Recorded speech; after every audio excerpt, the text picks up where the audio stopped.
Hi friends, இந்த வீடியோவில் பன்னீர் butter masala எப்படி செய்யறதுன்னு தான் நான் காட்ட போகிறேன். 100% கேரண்டி தருவேன். இந்த மெத்தடில் நீங்கள் ஃபாலோ பண்ணீங்க அப்படின்னா ஒரு பர்ஃபெக்டான பட்டர் மசாலா ரெடி பண்ணிடலாம். வாங்க எப்படி செய்யறதுன்னு பார்ப்போம்.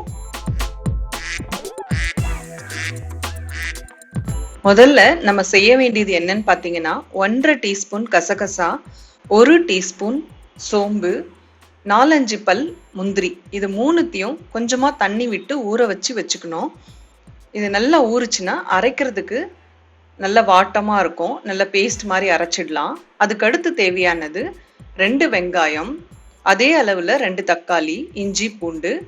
அதுக்கடுத்து முக்கியமான இன்கிரீடியன்ட் இந்த குடை மிளகாய். இதுதான் இந்த டிஷ்ஷோட முக்கியமான இன்கிரீடியன்ட். இந்த காய் மொத்தத்தையும் சின்ன சின்ன துண்டுகளா நறுக்கி எடுத்துக்கலாம். இதுக்கப்புறம் ஒரு கடாயில கொஞ்சமா எண்ணெய் விட்டு நம்ம பன்னீரை வதக்கி எடுத்துக்கலாம். இந்த டிஷ்ஷுக்கு தேவையான பன்னீரை லேசா எண்ணெயில வதக்கி எடுத்துக்கலாம். 1 நிமிஷம் வதக்குனா போதும். ஜாஸ்தி நேரம் வதக்கணும் அப்படின்னா பன்னீர் ரப்பர் மாதிரி ஆயிடும். இப்போ எண்ணெய் காஞ்சிடுச்சு. நீங்க பன்னீரை எந்த ஷேப்ல வேணாலும் கட் பண்ணிக்கலாம். நான் சின்ன சின்ன கியூப்ஸா கட் பண்ணியிருக்கேன். இப்போ இது நல்லா 1 நிமிஷம் வதக்கியாச்சு. அதிக நேரம் வதக்க வேண்டாம். இப்போ இதே கடாயில நம்ம காய் மொத்தத்தையும் வதக்கி எடுத்துக்கலாம். முதல்ல வெங்காயத்தை போட்டு வதக்கிக்கலாம். காயெல்லாம் நறுக்கும் போது சமமா இருக்கிற மாதிரி பார்த்துக்கோங்க. ஏன்னா ஒன்று சின்னது ஒன்று பெருசா இருந்துச்சு அப்படின்னா ஒன்று சீக்கிரம் வெந்து போகும், ஒன்று வேகாம இருக்கும். இதனால டேஸ்ட்ல உங்களுக்கு நிறைய டிஃப்ரென்ஸ் தெரியும். அதனால சமமா நீங்க வெட்டிக்கிட்டீங்க அப்படின்னா எல்லாமே வதங்கும் போது சமமா வெந்து போகும். இப்போ வெங்காயம் வதக்கின பிறகு இஞ்சி, பூண்டு அதை போட்டு வதக்கலாம். இதுக்கு அடுத்து தக்காளி. வெங்காயத்துக்கு தான் நிறைய டைம் எடுக்கும் வதங்கிறதுக்கு. அதனால முதல்ல அதை போட்டுட்டு அதுக்கு அடுத்து இஞ்சி, பூண்டு. இப்போ தக்காளியை போட்டுட்டு இது 1 நிமிஷம் வதக்குனதுக்கு அப்புறம் கடைசியா குடைமிளகாய் போட்டுக்கலாம். அதுக்கு வதங்கிறதுக்கு ஜாஸ்தி டைம் எடுக்காது, சீக்கிரமாவே அது வெந்துடும். இப்போ இது நல்லா வதக்கியாச்சு. இப்போ லாஸ்டா நம்ம குடைமிளகாய் சேர்த்துக்கலாம். இந்த காய் ஒத்துக்காதுன்றவங்க விட்டுடலாம். ஆனா இந்த டிஷ்ஷுக்கு இந்த குடைமிளகாய்னால தான் ஒரு பர்ஃபெக்ட் டேஸ்ட் கிடைக்கும். இப்போ அதை காயை சேர்த்துட்டு ஒரு 2 நிமிஷம் நல்லா வதக்கிக்கலாம். இது வதங்கினதுக்கு அப்புறம் கேஸ் ஆஃப் பண்ணிட்டு நல்லா சூடு ஆற விட்டுறலாம். சூடு ஆறுனதுக்கு அப்புறம் இதை தண்ணி விடாம அரைச்சி எடுத்துக்கலாம். இப்போ இது நல்லா சூடு ஆறிடுச்சு. நல்லா பேஸ்ட் பதத்துக்கு அரைச்சி எடுத்துக்கலாம்.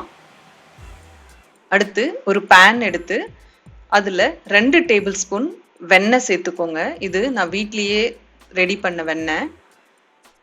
வெண்ணெய் சேர்த்ததுக்கப்புறம் இதில் ஒரே ஒரு ஏலக்காய் தான் போடணும். ஏலக்காவை தவிர்த்து வேற எதுவும் போடக்கூடாது. பட்டை, லவங்கம் அதெல்லாம் எதுவுமே போடக்கூடாது. ஒரு ஏலக்காய், 1 டீஸ்பூன் சீரகம். இது நல்லா பொரிஞ்சதுக்கு அப்புறம் நம்ம அந்த அரைச்சி வச்ச அந்த பேஸ்ட்டை இதில் போட்டு நல்லா வதக்கிக்கலாம். இது நல்லா பொரிஞ்சிருச்சு. இப்போ நீங்க பட்டை, லவங்கம் அதெல்லாம் போட்டீங்க அப்படின்னா அதனோட டேஸ்டே மாறி போயிடும். இதுல வெறும் ஏலக்காவும் சீரகம் மட்டும்தான் போடணும். இப்போ இந்த அரைச்ச பேஸ்ட்டை போட்டு நல்லா ஒரு 5 நிமிஷத்துக்கு நல்லா வதக்கிக்கலாம்.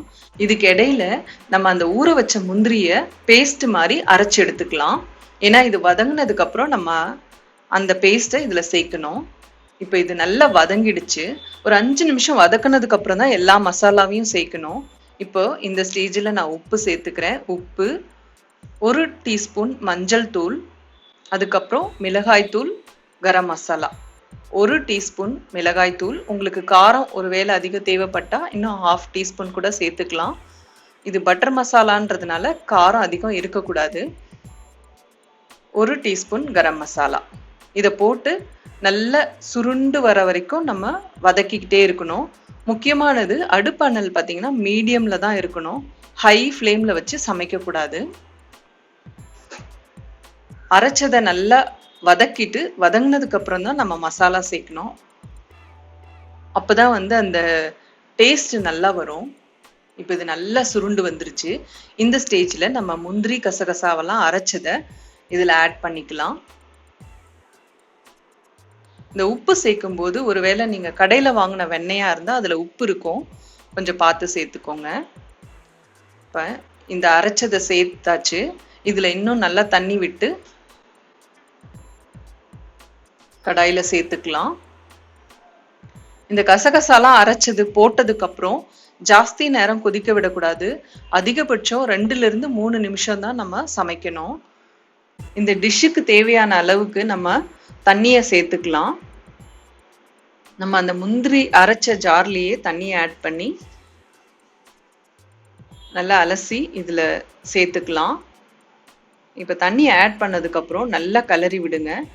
கிளறி விட்டுட்டு நல்லா ஒரே ஒரு கொதி வந்தா போதும். இந்த டிஷ்ஷுக்கு கொஞ்சம் பொறுமை தேவை. பொறுமையா நம்ம செய்தோம் அப்படின்னா பர்ஃபெக்ட் டேஸ்ட் வந்துடும். இப்போ இது கைவிடாம நல்லா கிளறிக்கிட்டே இருக்கணும். ஒரு கொதி வந்துருச்சு. இந்த ஸ்டேஜில் ஒரு சின்ன கப் அளவுக்கு பால் சேர்த்துக்கிறேன். அதுக்கு அடுத்து ஒரு சின்ன கப் அளவுக்கு ஃப்ரெஷ் க்ரீம் சேர்த்துக்கிறேன். இது பால் கடைங்கள்லாம் கிடைக்கும். ஒருவேளை உங்களுக்கு இது கிடைக்கல அப்படின்னா நல்லா காய்ச்சின பாலை ஒரு 3 கப் அளவுக்கு நீங்க சேர்த்துக்கலாம். அளவு பார்த்தீங்கன்னா ஒரு 100 ml அளவுக்கு நீங்க பால் சேர்த்துக்கலாம். இதை சேர்த்ததுக்கு அப்புறம் வதக்கி வச்ச பன்னீரை போட்டு நல்லா ஒரு 30 செகண்ட் கிளறினா போதும். நீங்க அதுக்கப்புறம் அடுப்பு அணைச்சிடலாம். பன்னீர் பட்டர் மசாலா ரெடி ஆயிடுச்சு. இந்த மெத்தடை ஃபாலோ பண்ணி ட்ரை பண்ணி பாருங்க. நான் கேட்காமலே நீங்க ஃபீட்பேக் கொடுப்பீங்க.